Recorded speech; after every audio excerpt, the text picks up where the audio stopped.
Ready. Good morning, everyone. For those of you following along, we appreciate your patience. We had a little technical issue this morning, so we just think we got it resolved.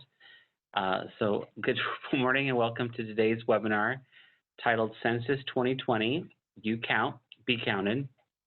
Today we have the amazing Lisa McLean, who is the 2020 Census Coordinator with the Office of Financial Management, who is here to share with us background and resources available to counties to assist in making sure everyone is counted.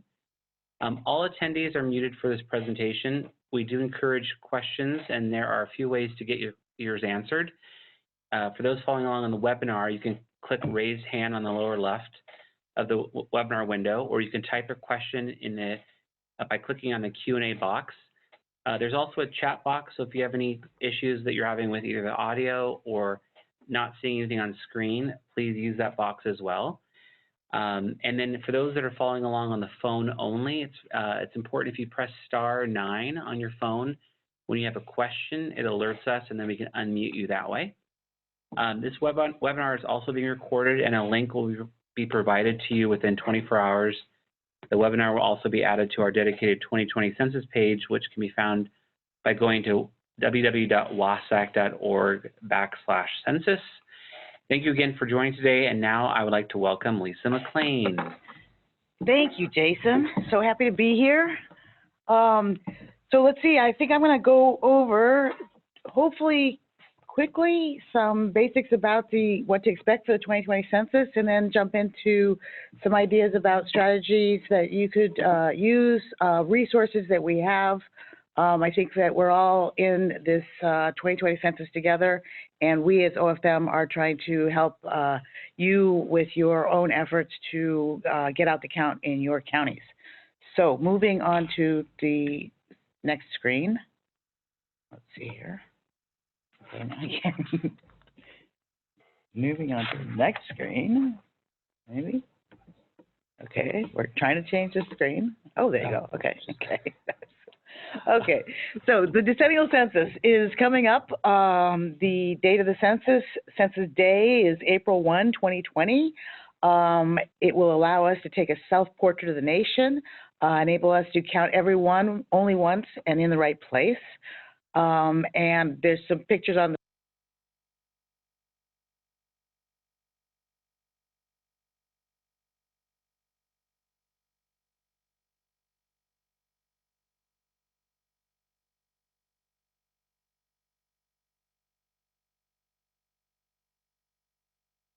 all done our civics classes. If we remember our civics classes, it is that we go through this process as mandated by the Constitution in order to distribute political power by redrawing electoral boundaries, not just at the congressional level, but also at the state level and even down to the school districts. In 2010, Washington State gained a seat in the U.S. House of Representatives. We now have 10 seats. We are not expected to gain or lose a seat in the 2020 census based on current growth rates or the trend in growth rates over the last decade. The other thing that it's used for is data for planning where to build schools, roads, healthcare facilities, childcare, senior centers, and for businesses like Starbucks, Costco, Walmart, Amazon, where to put their businesses, and therefore where to hire people, and by nonprofits to figure out how to write proposals and where they want to give their services. And then the big one, and I think the reason why we all want to be involved in this is because it's about dollars. In 2016, the federal government distributed more than $880 billion for health, education, and infrastructure around the nation. Of that, $16.7 billion came to our state. That's about $2,319 per person, and that represents $8.5 billion for health programs, $2.4 billion for education, $1.2 billion for housing, $550 million for rural assistance, and nearly $1 billion in bridge and highway maintenance and construction. So if we miss 100 households, it's essentially like leaving $5.8 million on the table for a 10-year period. So because remember that this snapshot in 2020 is going to be used to do the population estimates for 2021, 22, 23, 24. So if you get 2020 wrong, then we're basically going to be missing that person. What I like to say sometimes is, if you don't count your 3-year-old right now, you're not that 3-year-old's not going to be counted again, have an opportunity to be counted until they're 13. So that's what we've got, why this is so important. So the census this year is innovating. They've been working for 10 years to create some innovations that are supposed to reduce the cost of the census. And the main thing is that they really like us all to respond online. They don't expect us all to respond online, but they'd like as many of us as possible to. We can respond by using a computer, a tablet. We can respond even by using a smartphone. We can also respond by calling a telephone number and talking to someone and giving our answers over the phone. And we can respond with the paper copy, and I'll explain to you how that's going to work. And the fourth thing is you can wait until someone shows up at your door and respond that way. Having said that, that is the least accurate, most expensive, and most inefficient way of responding. So we, in our business, we're hoping for the greatest self-response, that people will go online, pick up the phone, or respond to the paper copy that they get in the fourth mailing. So to explain, what's going to happen is that the mailings are going to be sent out. There's going to be 5 mailings, and they're going to be staggered and mailed to our mailboxes or dropped at our doorsteps sometime between the first one will go out March 12th to the 20th, and it will invite us to go online to respond or call. We'll get a reminder letter, another reminder postcard, and then on the April 8th to the 16th, we will get the paper questionnaire in our mailboxes if we still haven't responded, okay? And then we'll get a final reminder between 20th and 27th of April, and after that, starting about May 13th, they are going to start to go around to the doors and knock on doors and try to find you, but you're going to have a no soliciting sign on your door, perhaps, or something. So basically, it'll be, if they don't find you at home, they're going to ask your neighbor, and it's just going to be an inaccurate process. So the best count is the one where we say, you know who's living in this house? I'll let you know who's living in this house. It's me and this person and that person and this person. So that's what we really want to do, is promote self-response. There are also some special processes for non-traditional households like university housing, senior care centers, homeless. I can go into that if you'd like to ask questions about that. That is a specific process called group quarters, and I'm happy to respond to any questions and give you details about that. But right now I'll move on. The questionnaire. The questionnaire is what we like to say, 10 questions in 10 minutes that will impact investments in your community for the next 10 years. It's not exactly 10 questions, but anyway, I can provide a link in a subsequent email, or I can give it to Derek to put on a line. The online questionnaire is going to basically start with asking you to enter your address, asking you for the names of the people who are living in the house, asking if you own or rent, asking for your telephone number, and then it'll go to each name that you listed and say, what is the sex of this person? What is the age of this person? What is the relationship of this person to the person who owns and started this form, right? What is the race and ethnicity of this person? So those are the basic questions that are being asked. It's technically something like 9 questions for each household member. So if you've got 5 household members, then that's 45 questions, and it might take you more than 10 minutes. But there's some poetry to the idea of saying 10, 10, 10. 10 questions in 10 minutes that'll impact investments in your community for the next 10 years. So that's why we have that. Oops. The questionnaire is going to be available in English and Spanish. There'll be a bilingual paper questionnaire, and also if they do go out in the field, the tablet will have the questionnaire in both Spanish and English. In addition, the internet and the phone response are available in the 12 languages shown here in addition to English: Spanish, Chinese, Vietnamese, Korean, Russian, Arabic, Tagalog, Polish, French, Creole, Portuguese, and Japanese. And then in addition to that, actually the Census Bureau has 46 additional languages in which they are putting out information about how to fill out the form. They have video guides, they have printed guides, they are producing materials in some of the other languages as well. So there's quite a few different languages and possibilities for filling out the form, not just in the English language in the event that you have populations that don't speak English well. It is important, I think, that we're concerned about the fact that people are worried about filling out their form online. They're worried about the security of that, and they're worried about just providing this type of information to a government entity. It is very important to understand that census responses are governed by Title 13, which is one of the strongest confidentiality protections that exist. Census staff swear an oath for life that they will not reveal the information that they receive. If they violate that oath, they could be fined $250,000 or have 5 years in prison, or both. The information that is being collected is as it goes, as you hit, I've finished filling out my form and say send, submit, that becomes encrypted, and all of that information will be aggregated and can only be used for statistical purposes. To basically say that in Washington State, let's say we have 51% women and 49% men. Those types of figures are what they can use.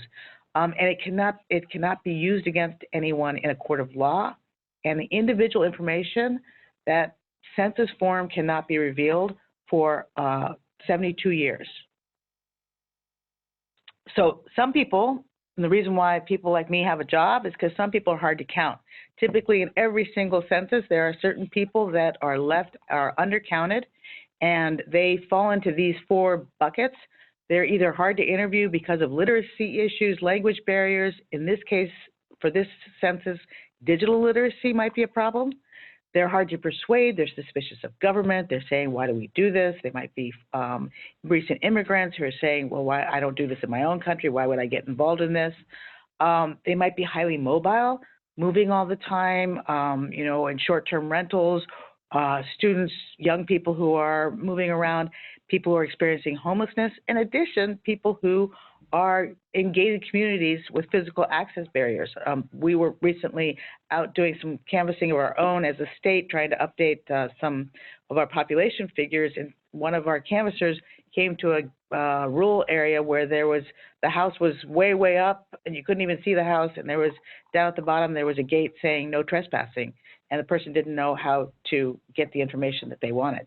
So these types of issues are problematic. And then they could be hard to locate because they're not in the master address frame. So I have a friend here in Olympia who lives in a very new community that's up on the mountaintop and barely has an address and stuff, but she's worried that the Census Bureau doesn't have her address. And so those are some of the things that, number one, OFM has been working on. You in the counties have been working on it. Cities have been working on that. We've been trying to give the Census Bureau the correct information, but that is something to be worried about. What happens is that these 4 types of buckets tend to be people who are maybe young, maybe highly mobile, living in complex living arrangements, renters, low-income persons who are experiencing homelessness or not living in a traditional house, living in an RV or a camp, racial and ethnic minorities, non-English speakers, and the undocumented immigrant, but also the documented immigrant is less likely to respond. So Washington's concerned about an undercount because of this fear and distrust of government, a general level of apathy of why does this matter to me. We need to explain to people why this is so important to their community, to their families. Because of the complicated information scene, we should think about the fact that little calendar I showed you earlier is going to run smack dab at the time that we're having a primary here.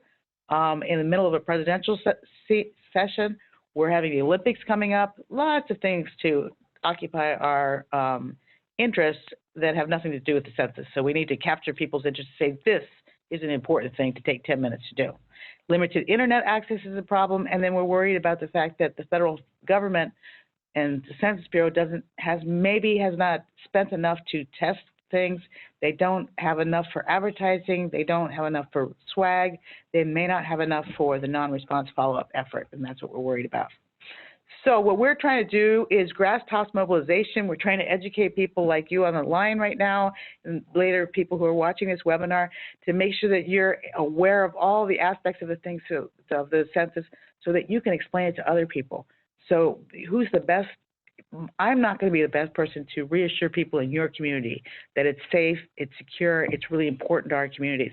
We want to make sure that you have the information so that you can explain to other people how important it is for us to fill out our census forms, to self-respond, to respond to that mail that we receive before the end of April. And also, we expect that there may be some disinformation, misinformation, to dispel the myth, to find out, to call us at OFM, to call the Census Bureau offices, to make sure that if you hear a rumor that sounds suspicious, call us, find out. We would be glad to help try to find out what you're hearing, what, if you saw something suspicious, to get down to what the real thing is. We want to have people to feel trust in this process, because this collection of information is going to be so important to so many decisions that are going to be made in our community for over the next 10 years. What are we doing? Here in the state, we have a complete count committee that is chaired by former Governor Gary Locke, who also was Commerce Secretary during the last census. And in that, we meet frequently. There's information about that on our website. We have subcommittees where we're doing various things. Then the philanthropic, the community foundations are well involved in promoting the census, as are tons of nonprofits. We now have a new link on our website which shows you that we gave out about 30 contracts, OFM did, with the $50 million that the legislature gave us to administer, and we are touching 300 organizations, entities across the state, and that list is there. And then inside of your own communities, you've got cities, counties, tribes, specific ethnic groups that are assembling to form complete count committees and that are regularly meeting. This is not a complete list on the screen. There's a lot more. So what can you do? You can keep yourself informed by looking at our website. I'm going to go over exactly what's on our website and what's useful there for you. You could do a scan. I think the most important, so many people talk about a complete count committee, and the Census Bureau really wants you to set up a complete count committee. And I think sometimes that just makes our head explode with, oh my God, another task. It's not really that. It's really about just doing a scan of your community, thinking about who might have difficulty or be afraid in your community. What could we do to overcome that obstacle? Who are those people who have networks? Is that the community, the faith leaders? Is that, I think about in some of the areas, is that the owners of the big farms? Who has access to networks that we can tap into? Are they aware of what's going to happen in the census? Can we get them some information? Can we hold a little seminar? Can we get some nonprofit to come in and to give that group a training or something? Lots of different things. You can also make an inventory of your mailing lists, your newsletters, your current communications, and spread the word through that. On our website, you can find our logo if you want to use the logo to like put that on your newsletter or in your communications. We've got web banners that you can use that are already prepared. You can join the organizing efforts of other groups. If you're interested, I can hook you up.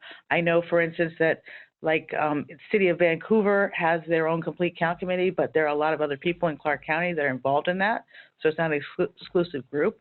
And then just thinking about the fact that where can you create safe spaces to have people get access to the internet, access to people who might be able to help others fill out the forms? And are there certain places, for instance, your libraries are very keen to help out. They're probably already involved, but they would probably have the resources to create safe spaces where people would be able to go to fill out the form.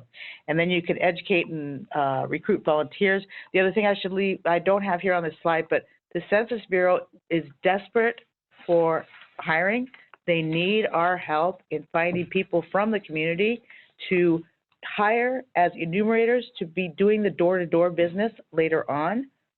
Because basically, isn't it better for somebody from your community to be going around the community to follow up for those who didn't respond, rather than them having to import somebody from Nebraska who's going to be unfamiliar to the community?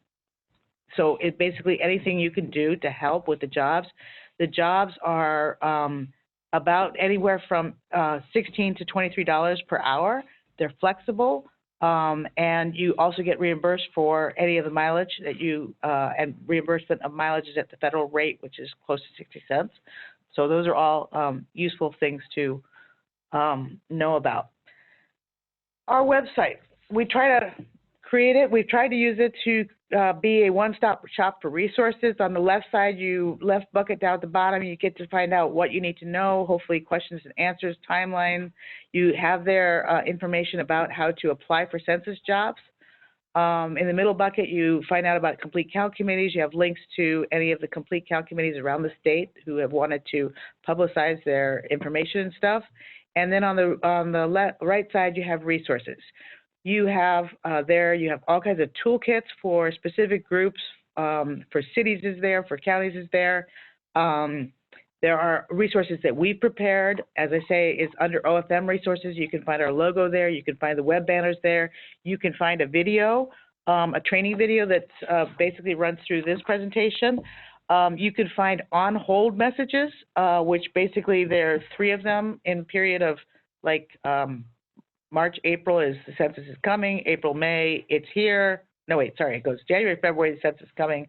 March, April, it's here. And then April, May, there's still time to fill it out. They come in increments of 30 seconds to 60 seconds. And WADTech, which is an agency within state government, is willing to help you and provide you with any type of format that you'd like to be able to use that. We have flyers that are available in 50 languages. And those are not the 50 languages of the census necessarily. They're actually languages that we've determined are important to our state. Those are downloadable. Under this promotional materials, you can download a bunch of promotional materials there. You can order them. And if you want to, you can email me and ask me for the InDesign file. If you wanted to basically take the design of what we've put together for our promotional materials, for posters, brochures, but you just wanted to customize it a little bit, I've done that for several different people.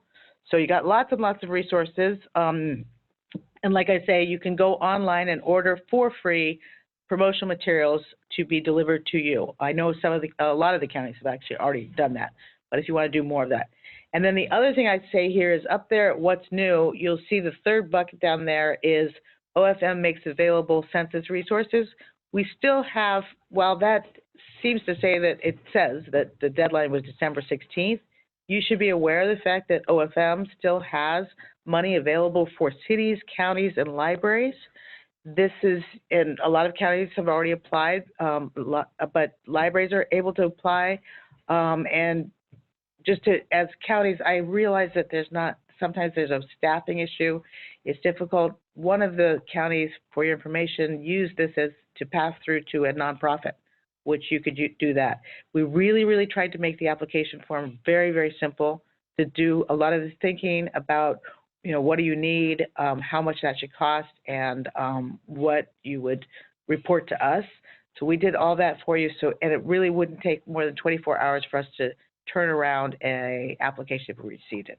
So I just want to make sure that you don't need to take that money, but I want you to know that the money's there if you need it, because like I say, we so recognize that this work needs to be done on the grassroots level, and whatever we can do to help you at the grassroots level, because we can't be everywhere at one time.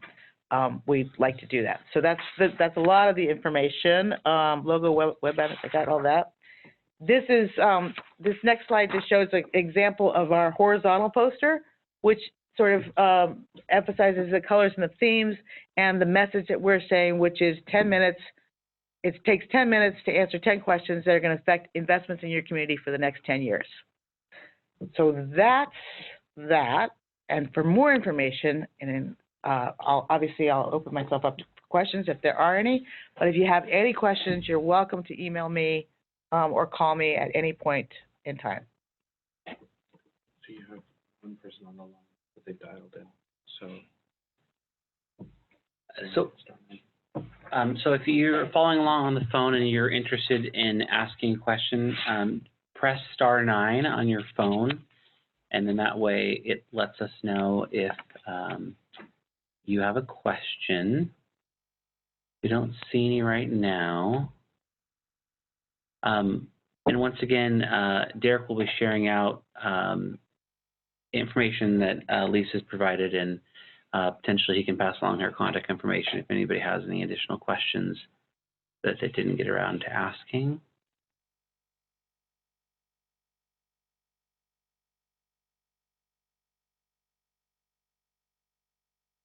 if you need any assistance, she's a great resource to utilize. So, all right, thank you so much.